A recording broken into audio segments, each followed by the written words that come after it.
Halo killer.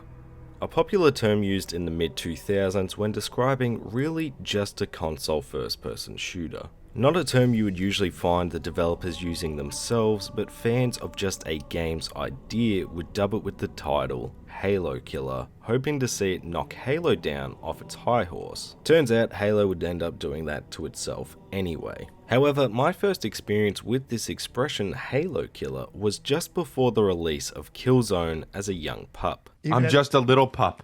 And the word around the playground was, Killzone is going to destroy Halo. Which I thought, well, that's not happening. And look, Kid Me was correct, but that doesn't mean I didn't enjoy the game in its own right, and would end up being a big fan of the series going forward. It has been a hot minute since I fought off the Helghast though, and I wanted to see how the series holds up today, because, well, that's sort of what I do here. So this is the beginning of a series of retrospectives covering the Killzone series, beginning with Killzone. Today, I'll be revisiting the original Killzone, going over the game's development, story, and gameplay, all in the hopes of seeing if Killzone holds up almost 16 years later. They are rapidly becoming one of Europe's leading independent game developers, and are working closely with Sony Computer Entertainment Europe to create one of the most anticipated titles for 2004. Their name is Guerrilla, and this is the story of Killzone. Welcome to Guerrilla Games' beginnings, aka Lost Boys Games, before Killzone, as they created games for the Game Boy. I don't have much to say on these games really, but isn't it crazy that the team went from making games like this to Killzone? It's also odd that Lost Boys Games made games like this since Sony approached the studio all the way back in 1999, with an offer to turn their prototype named Kin into a first-person shooter exclusive to the then upcoming PS2, but the team still made games like this in between. Like, why? The first peek, or at least hearsay, into Killzone didn't end up coming until 2003, 4 years after Sony's offer, so it's unclear as to how long the team was working on the game exactly, but they had 5 years between the initial offer and the game's eventual release. The team's aspirations for Killzone was to create a future war that felt possible, wanting the player to know this is a sci-fi setting, but you're able to easily recognize what everything is as well. They achieved this by looking to many different source materials, such as the history of the world wars, movies like Saving Private Ryan, and other first-person shooters in the gaming industry. This source material allowed the team to really dive deep into the look of war, whether it was futuristic or not, and Lost Boys Games really wanted to ensure the look of the game felt like you the player were taking part in a war. Really, I couldn't find much else in terms of the developers' comments on the development of the game, but that doesn't mean I'm done talking about the before aspect of Killzone's release, because this game quickly garnered quite a lot of hype after the rumor mill started churning in mid-2003, especially with this quote from official PlayStation 2 Magazine UK, as they described it as the single best video game its team has ever seen. I'll ignore this sounds like a complete conflict of interest coming from a Sony magazine, but this description did get people excited to see the game, and once they got their hands on it at events, the excitement didn't go away. Before the release of Killzone, now renamed studio Guerrilla Games, released a game only a couple of months before Killzone would release, called Shellshock NAM 67, which I'm sure you can tell just by looking at it doesn't look like a smashing success. This is where I begin to get skeptical about the studio, because why were they not all hands on deck with Killzone? Why even bother with these secondary projects? And I say skeptical because once Killzone finally released in November 2004,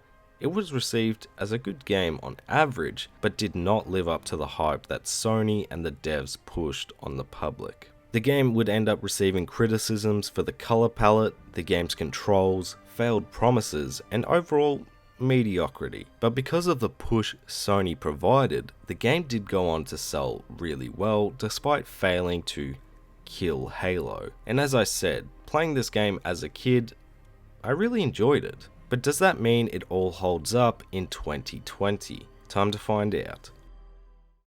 My people Sons and daughters of Helghan. For many years, we have been a broken nation.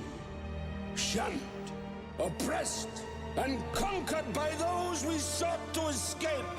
What is really interesting about the story of Killzone is a lot of the intrigue and world building is done through the game's intro cutscene, which I will say is a great way to get you excited to jump into the game. Brian Cox did an incredible job here. Killzone takes place in the year 2357, where after a nuclear war rendered Earth uninhabitable, hundreds of years before, the world's governments formed together to establish human colonies on other planets. The two main planets we learn about from this human colonization are planet Vector, a planet similar to Earth, and Helghan, a barren wasteland-like planet which inevitably led to a war breaking out between the ISA, out of Vector, and the Helghast out of Helghan. The reason this war broke out was because Helghan's harsh environment and atmosphere killed many Helghans and forced the survivors to adapt with their use of respirators and air tanks just to breathe. This harsh environment led on to forming the Helghast, as the environment transformed the population into mutated, pale-skinned,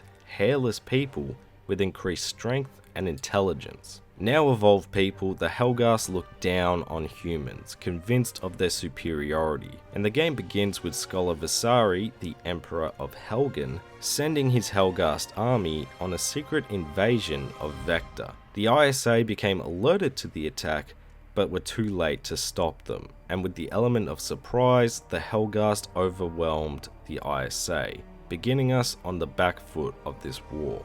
A lot of information to essentially just come from an intro cutscene, but really, that is all the story we get here in Killzone, as the main campaign really just sees us going through different locations trying to push the Helghast back. I mean, there is a twist about halfway through the game where a traitor is discovered. I hesitate to call it a twist, because this dude just looks like an absolute snake in the grass. He's a little snake in the grass. But this is General Adams, who is revealed to be working with the Helghast, and after this, the story is basically, go kill this dude. Once we do that, the game wraps up with our cast of characters realizing that the battle is over, but the war is not. The story is actually a really weird sort of letdown because the introduction to this universe is so compelling.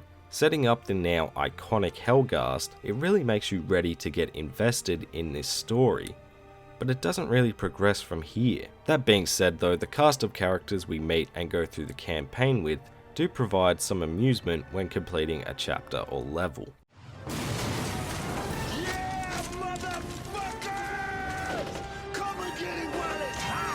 We have 4 main characters that we choose between each chapter as they are unlocked, and these characters can be a little hit and miss. Like Templar and Luger, who have gone down under, if you know what I mean, but really don't offer much else, and it leaves Rico and Haka to pick up the slacks, which thankfully they do.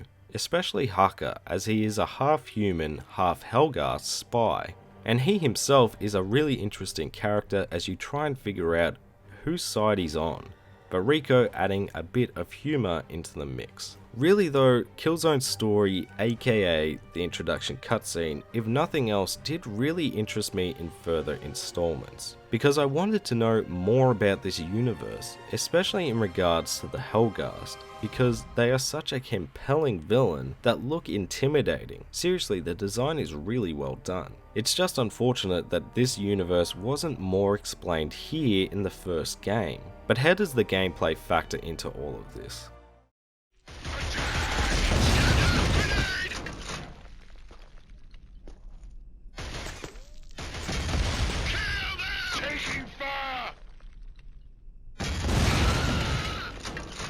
I'm not gonna lie, this portion of the video may be a little tough to watch because, as I said, it has been a hot second since I've played this series, and really a console FPS in general. And the first game, more than the rest, is a tricky game to get used to, so let's get the game's controls out of the way right now. They feel strange, and it's not because of the somewhat bizarre control scheme. L2 to crouch, come on. But it's a mixture of a few things. 1. No aim assist. It's a console FPS, kind of expected, but maybe I'm just thinking about nowadays. 2, there seems to be a delay of some sort in terms of inputs, which I'm unsure why that is. And 3rd and lastly, the screen shake when you do really anything that isn't walking. I'm not saying these issues hampered my experience the whole time, but there is definitely an adjustment period of an hour or so before you sort of get it. And the game does have some countermeasures for these issues, like generous hitboxes and the all-around garbage AI. The AI for the Helghast is so terribly inconsistent. Sometimes the enemies will stand in place, other times they'll go into cover, sometimes they'll retaliate, sometimes they won't. And this is a serious shame because for such a badass looking foe, it can be hard to take the Helghast seriously almost when they just barely function. The way Guerrilla Games does get you to take them seriously though is through the game's lack of checkpoints, which are again inconsistent. Some levels will have 2 or 3, but some equally long levels won't have any.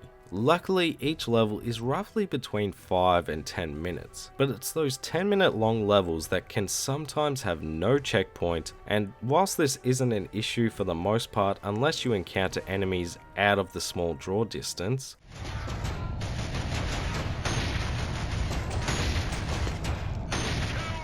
this does become an issue when you get to enemies with a grenade launcher, and without warning, you're dead looking at this stupidly long death screen. You feel lucky?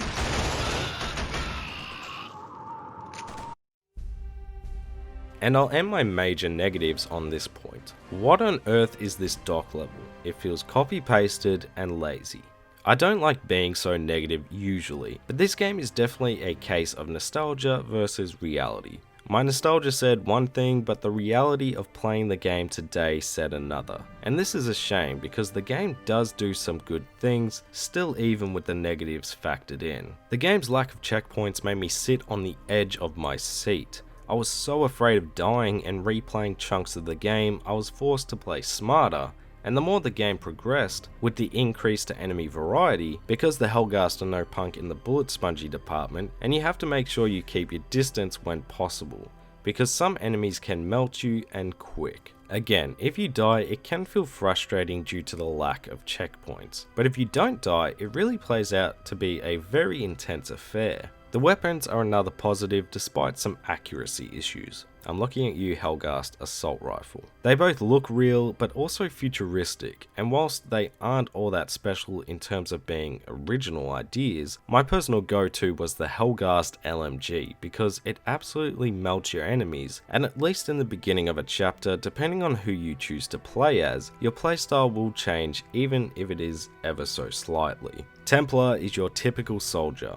Luger has a more stealth approach with heat vision. Rico is your heavy, and Hucker is similar to Templar, except he can pass through Helghast lasers to access new areas. These characters change your playstyle in the beginning because in most levels you won't find ammo for their base weapons unless you are Hucker, as he has Helghast weapons, but the rest you'll need to ditch at some point. But again, my favourite characters to play as were Rico and Hucker for different reasons. Hucker because the laser usually accesses an easier road to go down in a level, and Rico because his LMG is again an absolute face melter. There are other small innovations that I appreciated, like grenades having a cooked meter, which was a nice touch, and whilst the levels themselves don't change all that much from Kill Helghast, the environments do change enough to feel somewhat fresh. But can I just point out this review I found on Metacritic in the critic section? The music immerses you into a tense atmosphere. What music? This game is dead quiet.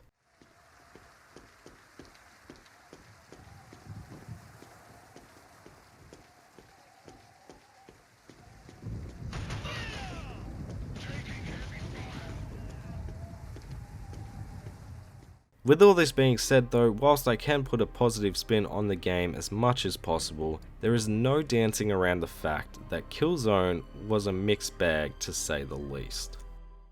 Defenders of the Helghast dream, now is our time!